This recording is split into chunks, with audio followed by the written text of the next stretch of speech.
Bonjour, bienvenue sur ma chaîne. Je fais partie de la team Orange, je teste Orange, et Orange m'a envoyé aujourd'hui un super produit à tester, le microphone Blue Yeti Silver.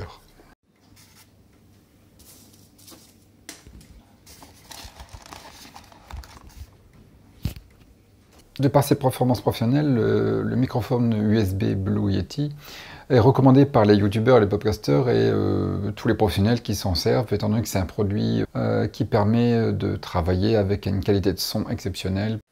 Personnellement, au début, j'enregistrais mes vidéos directement avec un téléphone sur ma toute première chaîne YouTube il y a longtemps, c'est-à-dire un vieux téléphone, une qualité assez médiocre, et j'ai suivi un MOOC en ligne des Gobelins, permettant d'apprendre à enregistrer avec son téléphone, et il conseillait à l'époque déjà d'investir dans un micro. C'est ce que j'avais fait, j'avais acheté un micro-cravate, d'ailleurs il y a un gros fil qui pendouille, c'est un peu énervant quoi, donc c'est ce que j'utilise depuis le début maintenant pour faire les enregistrements, et avec l'arrivée du microphone Yeti de Blue, c'est vraiment un changement radical de type d'enregistrement, parce qu'actuellement, un microphone comme celui-ci, un microphone cravate, on va le brancher sur le smartphone directement avec l'appli jack, donc le logiciel ou l'application du téléphone va directement détecter le microphone et va pouvoir enregistrer la voix directement. Avec un microphone de ce type, on va devoir travailler en deux phases différentes, c'est-à-dire qu'on va pouvoir enregistrer avec une source vidéo et pour la vidéo, et enregistrer le son grâce au microphone sur un PC ou sur un Mac si vous avez un Mac. Donc dans ces cas-là, lors de l'intégration sur un logiciel comme DaVinci Resolve sur lequel je me sers, on va pouvoir superposer les deux couches en même temps, donc c'est-à-dire l'image et le son. Et donc c'est vraiment beaucoup plus professionnel qu'un simple micro-cravate comme celui-ci, mais d'un autre côté, c'est aussi beaucoup plus pratique, parce qu'au moins on n'a pas un grand fil qui pendouille partout. Il suffit que je me lève, c'est déjà arrivé, je me prends les pieds dedans, le trépied bouge avec, donc bon, heureusement pas gros dégâts, mais il faut tout remettre en place, etc.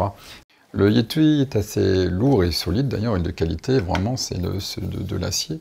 Il dispose d'un tapis antidérapant permettant de poser, qu'il ne bouge pas, déjà rien qu'avec son poids, il permet de ne pas tomber. Le Yeti comprend une capsule à 3 directivités pouvant permettre un enregistrement de qualité et un son d'exception. Il dispose ici de plusieurs boutons de réglage selon la face. Ici, nous avons la face avec le logo Blue. Ici, on a le bouton Mute permettant de couper le son lorsqu'on fait un enregistrement. Ici, nous avons le son permettant de jouer sur le volume lorsqu'on insère un casque avec la prise jack qui se trouve en dessous, pour pouvoir écouter en même temps qu'on enregistre le son. C'est intéressant lorsqu'on fait de la musique, ou on fait un popcast, et on permet ainsi de pouvoir écouter l'enregistrement sans aucun temps de latence. Le Yeti dispose de 4 modes d'enregistrement qui sont paramétrables en tournant le petit bouton qui se trouve ici. Alors on commence par le son stéréo, idéal pour faire un enregistrement provenant de sons de droite et de gauche. Donc c'est idéal pour faire un enregistrement de type voix, de chœur musical, étant donné que l'enregistrement se fait de droite et de gauche. Deuxième option, c'est le son omnidirectionnel. Cela permet de faire un enregistrement tout autour du micro, donc c'est vraiment intéressant lorsqu'on fait de l'extérieur. On peut ainsi apprendre l'enregistrement des sons d'ambiance en entier, focalisé sur toute la surface. Ensuite, nous avons l'enregistrement cardioïde qui permet de faire un enregistrement directement, hop là, comme ça ici, directement de 2 voix au niveau de la face, donc très intéressant pour faire des podcasts ou des vidéos YouTube. Il suffit de le poser devant soi et en fin de compte, on a un enregistrement omnidirectionnel directement devant soi. Et le dernier, c'est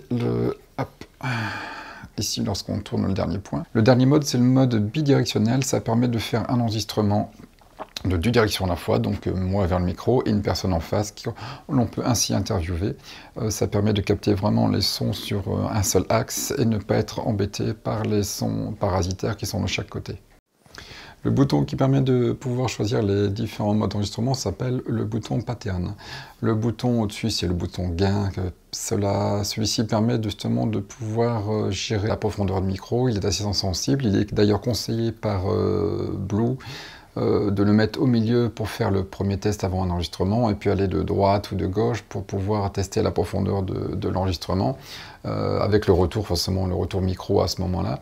Et une fois qu'on a bien paramétré le microphone pour faire sa vidéo, son podcast, l'interview ou un instrument externe, il suffit de débrancher le casque si on en a besoin et de pouvoir commencer son travail.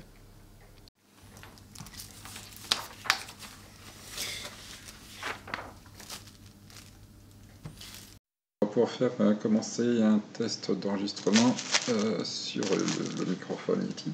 Description du mode omnidirectionnel selon la notice. L'omnidirectionnel signifie que le microphone capte le son de façon uniforme. Ce réglage est parfait pour l'enregistrement des musiciens qui jouent tous en même temps, une conversation entre différents groupes dans une salle, une conférence téléphonique ou toute autre situation où vous voulez capter l'ambiance générale. La source bidirectionnelle signifie que le micro capte les sons provenant de l'avant et de l'arrière du microphone, rejetant ou ne captant pas les sons venant des côtés. Les réglages bidirectionnels est très utile pour obtenir un son nuancé, agréable quand vous enregistrez des instruments de musique. Et il est parfait pour enregistrer une interview avec au moins 2 invités. Le mode cardioïde, le microphone capte le son arrivant directement en face du microphone alors que les sons latéraux et arrière sont atténués.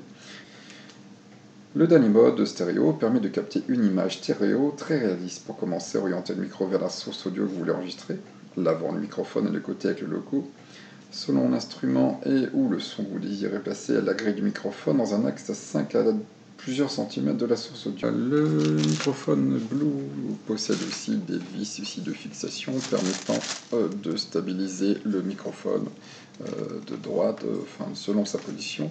Lorsqu'on le dévisse lorsqu'on dévisse entièrement les côtés, on peut récupérer le micro et le mettre sur un bras de fixation pour pouvoir enregistrer. Le microphone Yeti Blue ne permet pas de bouger en hauteur. Donc il faut utiliser un bras directionnel qui n'est pas fourni avec, mais il s'adapte sans problème. Donc les plus du microphone, je dirais déjà c'est vraiment une bête de combat. Il est lourd, solide, donc il permet justement de faire 4 modes d'enregistrement audio grâce à sa capsule de 3 directivités. On peut justement, il ne glisse pas grâce à sa support en dessous. Il y a de la gueule quand même, on ne peut pas dire le contraire. Il possède une notice directement inclue dans la boîte. Au moment, il y a aussi des aides en ligne, donc assez facile à comprendre, permettant justement une prise en main rapide, une installation aussi très rapide sur le PC. Il n'y a pas besoin de lancer un logiciel ou passer 10 minutes à l'installer. De plus, il est recommandé par les podcasteurs et les youtubeurs pour un travail de qualité. Donc les moins maintenant, bon, il n'y en a pas beaucoup. Je dirais que par rapport à un micro-cravate classique comme celui-ci, un micro-cravate suffit simplement de le brancher sur son smartphone.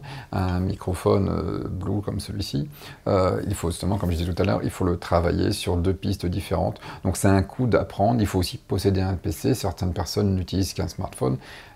Mais par contre, j'ai déjà vu quelque part sur un site dont j'ai oublié le nom, il serait possible de pouvoir accorder ce type de micro directement sur certains smartphones de qualité, je crois d'ailleurs que c'est sur des iPhones, avec certaines applications, mais dans ces cas-là, il faut pouvoir, donc ici on branche le câble micro USB, de l'autre côté c'est la source USB, il faut un adaptateur USB micro USB ou adaptateur iPhone pour pouvoir le brancher dessus et que le son passe directement, comme pour la prise jack d'un microphone cravate sur l'application. Et dans ces cas-là, il faut chercher dans les menus pour pouvoir paramétrer le microphone USB externe pour l'application. Donc c'est assez dur. Moi personnellement, j'ai essayé de le faire parce que justement j'ai un adaptateur. Sur mon Xperia, j'ai pas réussi du tout. C'est pas reconnu avec mon application d'enregistrement. Donc j'ai laissé un peu tomber parce que c'est pas vraiment le but premier. Mais ça existe. J'ai déjà vu des témoignages sur Internet. Je remercie encore Orange de m'avoir permis de tester le microphone Yeti de Blue. C'est vraiment une belle bête de combat. Et si vous avez aimé cette vidéo, n'hésitez pas à laisser un commentaire, lâcher un like, comme diraient mes enfants. Ils aiment bien de faire ça.